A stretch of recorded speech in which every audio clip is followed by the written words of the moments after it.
Hello, everyone, and welcome back to You Have to Wear Something because you do. The 2026 Met Gala theme this year was costume art, which explores the relationship between fashion and the dressed body.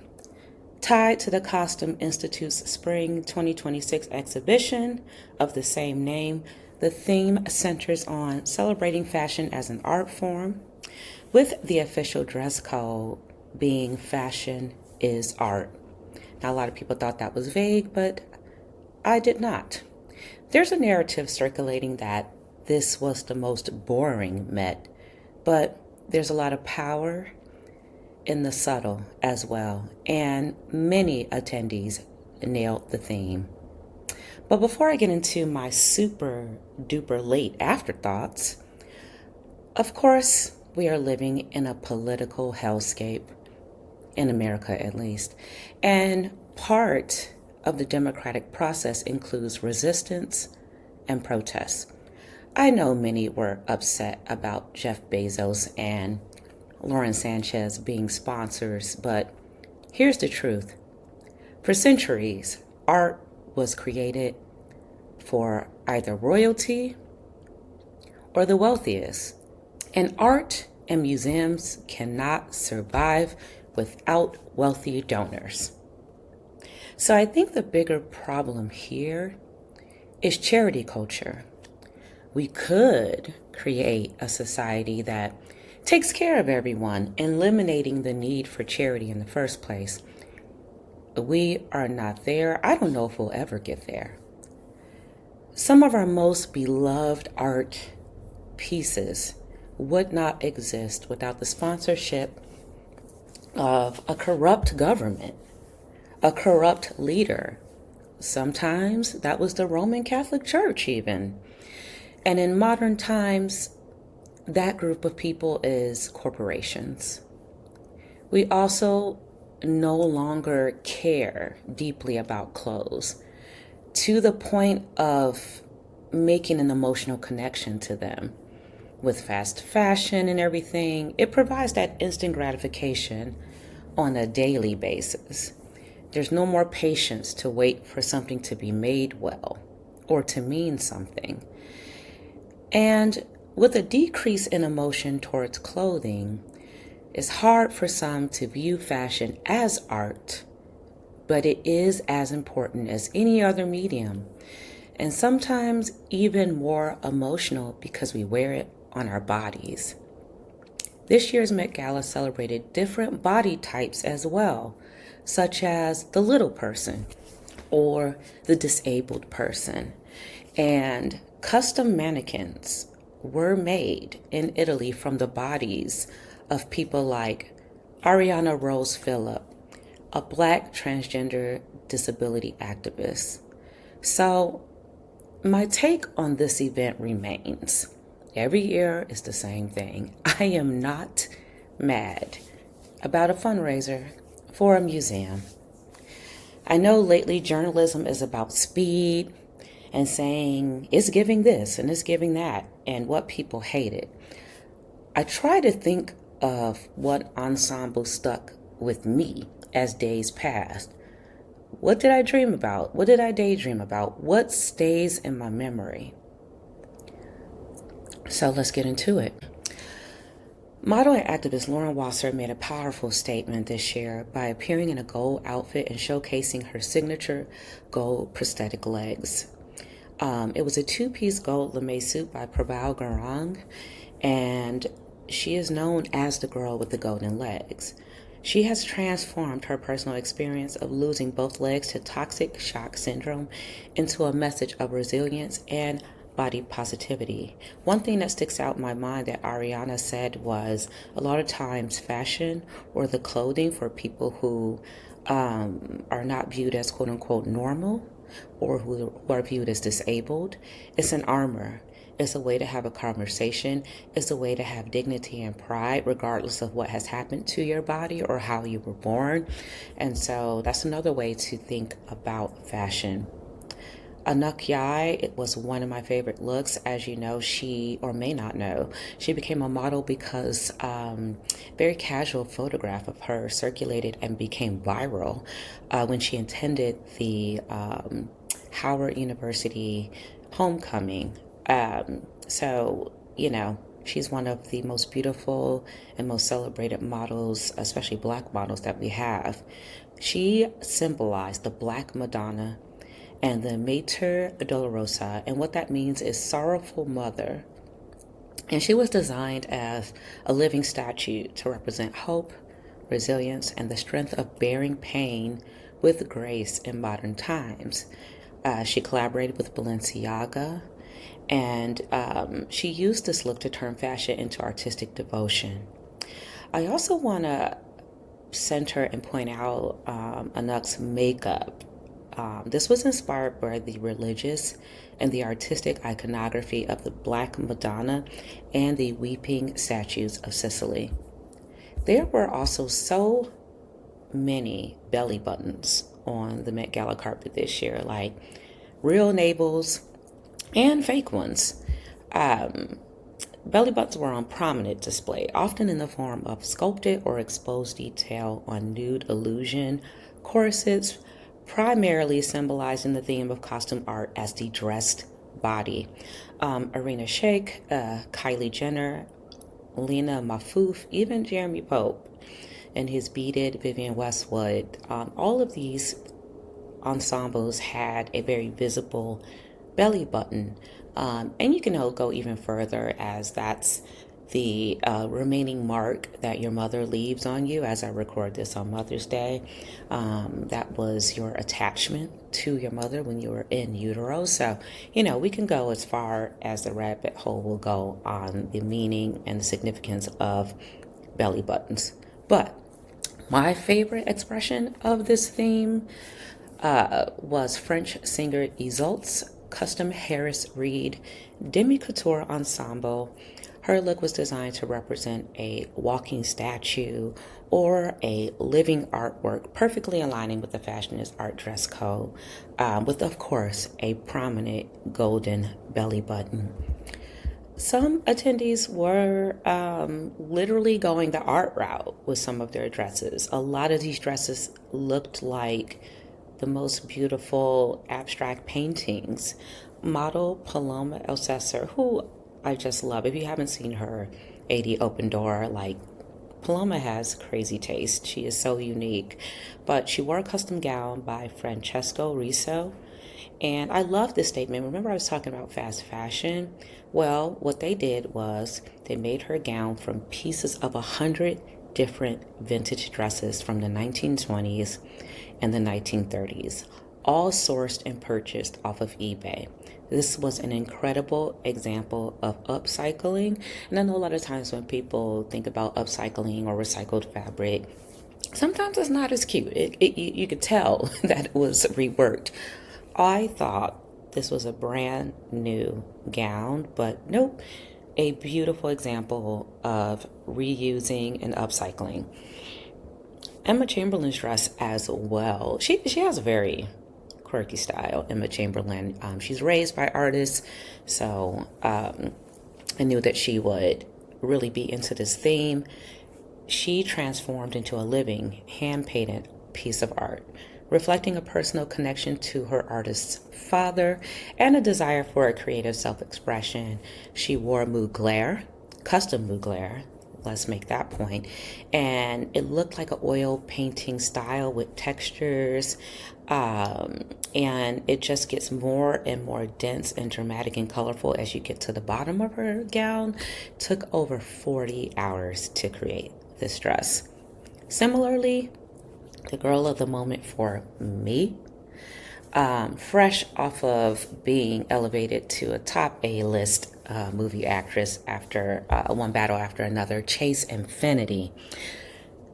First of all, Chase Infinity, she's a fashion girly. If you look at her past red carpets, she's had her foot on our necks in the way that Zendaya has. She looked like a abstract painting in motion. She was channeling the Venus de Milo with more than 1 million colorful sequins in this custom Tom Brown gown. A little cheeky, subtle nod to the breast there. If you're really taking a look, hard to not see it, but the female form was beaded right into the dress on the front of her, but in the classiest way. And similar to the belly buttons, where there were a lot of hands and arms and body parts on the carpet. But this look by Lisa from Blackpink stuck with me. Or also, as I know her as Mook from the White Lotus. She is in a custom Robert Woon living art white gown. It featured 3D scanned arms holding a veil in traditional Thai dance positions. The arms were 3D printed from her actual arms, and the glam details at this Met on a lot of women, not just Lisa. The glam details were beyond incredible. Just the attention to face and applique on the face, the hair, everything was perfect in this look. And there was a lot of Robert Woon pieces at this year's Met Gala. One of my favorites being Naomi Osaka. She is a self-proclaimed fashion fan and facilitator. I think she's always expressing her Haitian and Japanese heritage simultaneously, but her white overlays seem to be bleeding in this look. And here's the meaning. The exterior in itself is indicative of the body. There are these slits that have these crystals and feathers, and it's almost as though the body's been pierced and blood is actually coming out. This recognition that the body has the ability to be open and for things to be removed if needed is spectacular. And when we remove the outer white, either coat or cape, you see a lot of the muscle structure in her gown. You see her in this red gown. You see the blood flow. You see the circulatory system. This is all of what this is. You see the veining of the beads on the dress, and you see her body very much in this hourglass shape. An excellent execution and expression of the theme. Now, this next one is going to be a little controversial because, it wasn't colorful. It wasn't that huge. It wasn't that detailed. But I know it's controversial, but I really loved Zoe Kravitz. This actually ended up on a lot of worst dressed looks list, but it's very on brand for her. She was on the host committee this year. She arrived wearing a sheer black lace dress with voluminous hips by Anthony Vaccarello's Saint Laurent. Perfect for the fashion art dress code. Obviously, we tried to zoom in on her engagement ring from Harry Styles, but she kept that hand purposely tucked away. Girl, we already know. We've already seen it, but I thought that was really funny. There's a lot of attendees who didn't bring their significant others, maybe to just keep those things private, but she did not want to share that ring. And I know that this seems simple, but when you zoom in, this lace is a work of art. And Zoe has always had an incredible thin, petite body. And Zoe is the queen of wearing pajamas as dresses. Slip dresses, lace dresses, boudoir dressing is forever going to be Zoe's thing. And listen, she came as herself. Now, I'm usually a little bit pissed at Hailey Bieber because she comes to the Met in her clean girl nonsense. Like last year at Superfine, the Met, she wore a black blazer as a dress.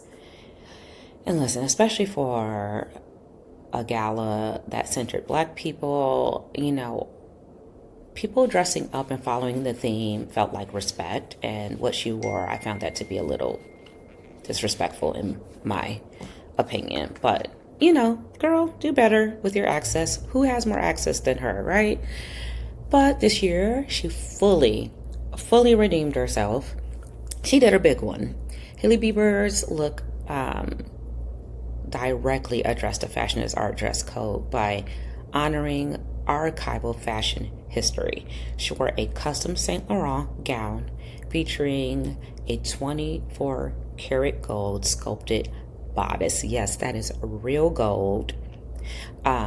It's inspired by Yves Saint Laurent's iconic fall 1969 collaboration with sculptor Claude Lalande. No notes. She truly looked perfect. She took my breath away when she walked on the carpet. Good job redeeming yourself. Now, saving some of the best for last, like they literally come last. And you already know where I'm going with this. The co-chairs this year were Beyonce, Nicole Kidman, Venus Williams, and Anna Wintour. So we were waiting on the edge of our seats to see what B was planning. And listen, she probably was planning this for years with her longtime collaborator, Olivier Rousteing, who recently ended his time as creative director for Balmain. And that has me thinking that he is working on his own fashion line. So who better to either hard or soft launch it than the Beyonce? Because she is an incredible storyteller. Let's start with the art. Beyonce's outfit was inspired by Caroline Duria, a Creole artist from Louisiana. Her art piece, The Visitor, created during World War II. The piece is a satirical and allegorical memento mori that personifies death as a feminine skeletal figure arriving at a front door.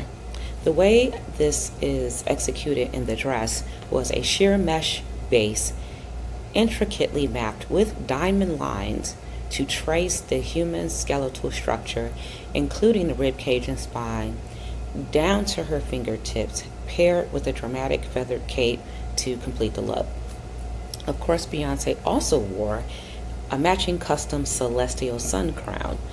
The look was a direct nod to the night's theme, Fashionist Art, which has been aiming to treat the dressed body as a piece of artistic expression. I honestly think she returned to the carpet just so Blue could go. And you're supposed to be 18 to go to the Met Gala. So she repeatedly referred to Blue through the evening. She's like, I'm so proud of my baby. Look at my baby. And listen, so what if she's under 18? Who's going to check Beyonce, boo? And of course, it wouldn't be the Met if we didn't end with the super late arriving queen herself, Rihanna.